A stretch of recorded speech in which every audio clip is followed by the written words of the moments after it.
Morning, College Algebra, Miss Lanier. Thank you for subbing. We're going to go through the right column of this packet real quick. So I would work for like 15 or 20 minutes without watching this video and then look at the video. Alright, so we're going to look at the greatest common factor for the first question. So we want to look at a number that goes into 9, 18, and 27, which in this case would be 9. And there's also an x squared in each term, so we want to factor out an x squared. We'd be left with x squared minus 9 times 2 is 18, and x squared times x is x to the third. We already factored out the x squared there, so this should just be a plus 3. Alright, I don't think there's too many problems on that one, nor on this one, but we can just make a diamond problem here. 45, negative 14. So 9 and 5 comes to mind immediately. Let's do 9 and 5 minus x minus 9 times x minus 5.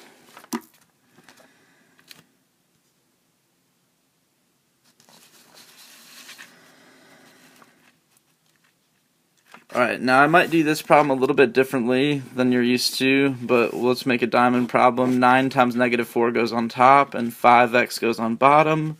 So positive 9x and negative 4x.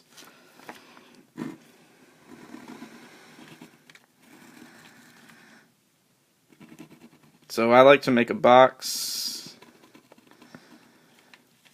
and put 9x squared in the first box, negative 4 in the last box, 9x here, negative 4x here.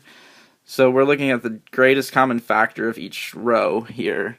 9x, x plus 1, and this would be a negative 4. Negative 4 times 1 is negative 4 times 1 is negative 4. So we have 9x minus 4 times x plus 1.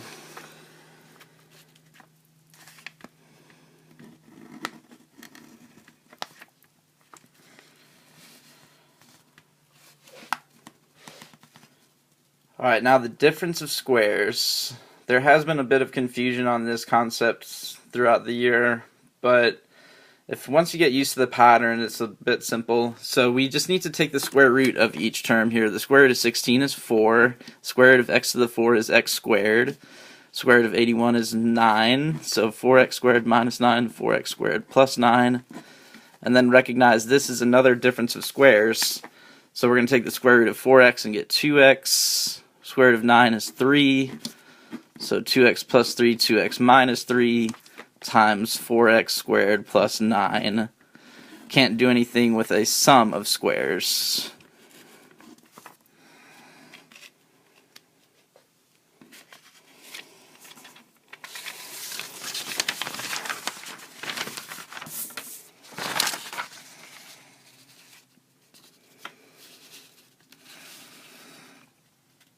Alright, now we're going to factor. This is a rational expression, so we want to factor everything.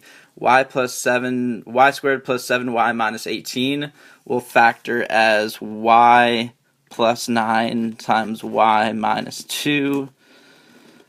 And y squared minus 3y plus 2 will factor as y minus 2 times y minus 1. So we can cancel these out and just be left with y plus 9 over y minus 1.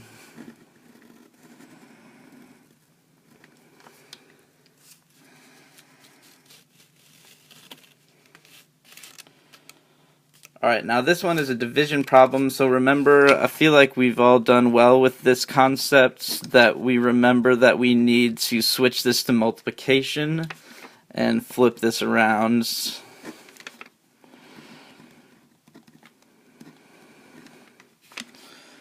Alright, and then we just want to factor everything. So we have a greatest common factor here of 2. Let's factor out a 2 right there. Would be 2 times x squared plus 5 over x minus 3 times difference of squares, x plus 3 times x minus 3.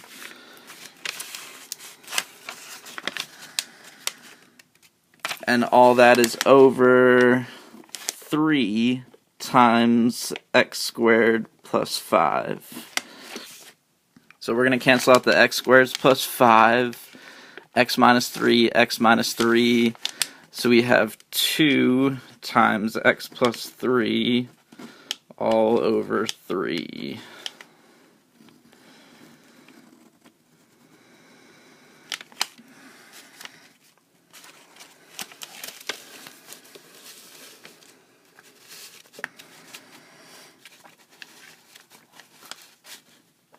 Okay, the next problem is where we want to multiply by the least common denominator. So find your multiples of 3, 3, 6, 9, 12, 2, 4, 6, 8, 10. Looks like we got a 6 in common there, and in fact a 6 will clear out the 3 and the 2. So we're going to multiply the whole equation by 6. 120 minus 6 divided by 3 is 2, so this is 2x.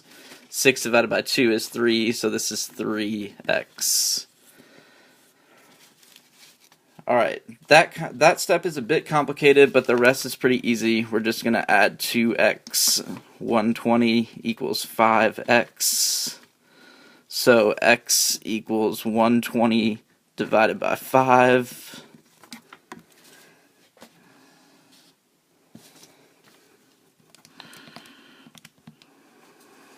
And that's 24.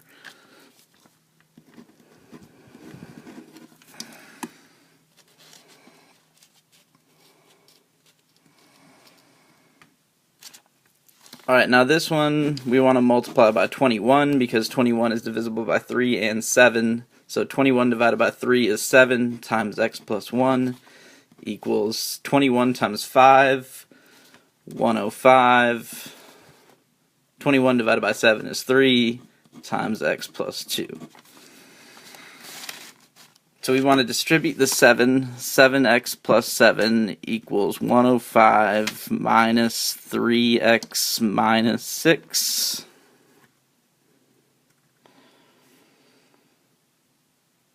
Let's move this negative 3x over here and make it 10x plus 7 equals 99. Subtract 7, subtract 7, so 10x equals 92. Divide by 10 there, so x equals 9.2.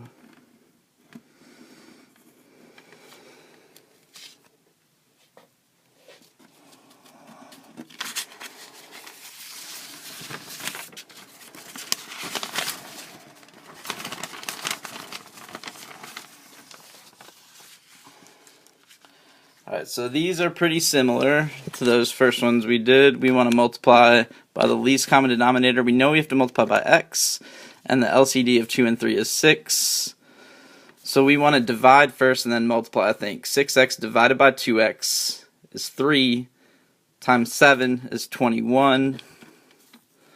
6x divided by 3x is 2, times 5 is 10.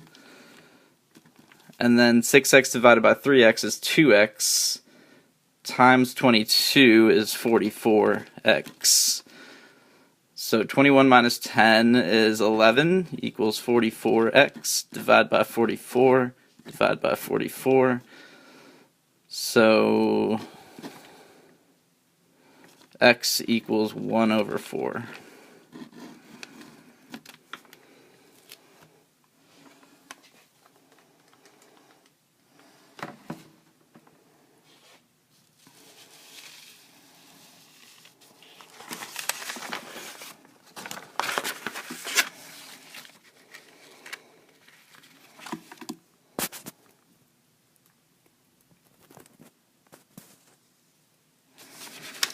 Alright, let's try to solve by factoring problem. We want to set this equal to 0, so k squared plus 4k plus 4 equals 0.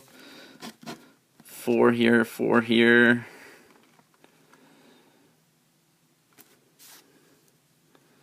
So let's see, 2 and 2, right? 2 times 2 is 4, 2 plus 2 is 4. So k plus 2 times k plus 2 equals 0, so k equals negative 2.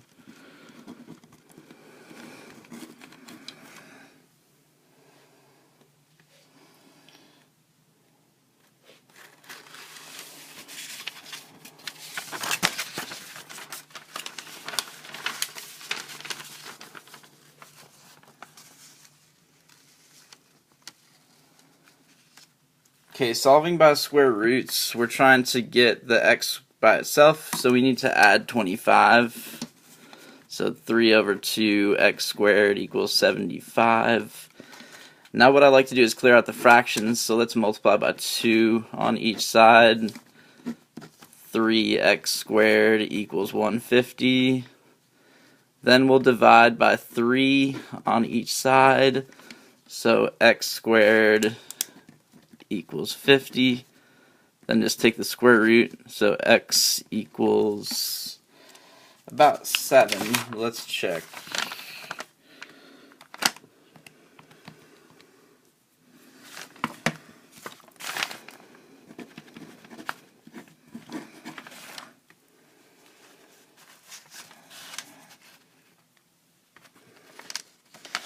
Alright, last problem. Good work, y'all. I will see you tomorrow, and that'll be our last class together, actually. So thanks again, Miss Lanier, for playing the video. We're just going to complete the square on the last problem. So if you remember, we're going to move the constant term first. Then we're going to take half of the middle term and square it. Half of 6 is 3. Squared is 9. And the reason we do that is because we create what's called a perfect square trinomial here. So it'll be v plus 3 squared equals 68. Then we'll take the square root. So v plus 3 equals square root of 68. And I'm not worried about simplifying the square root since we didn't spend too much time on that in class. So let's just make it negative 3 plus or minus square root of 68.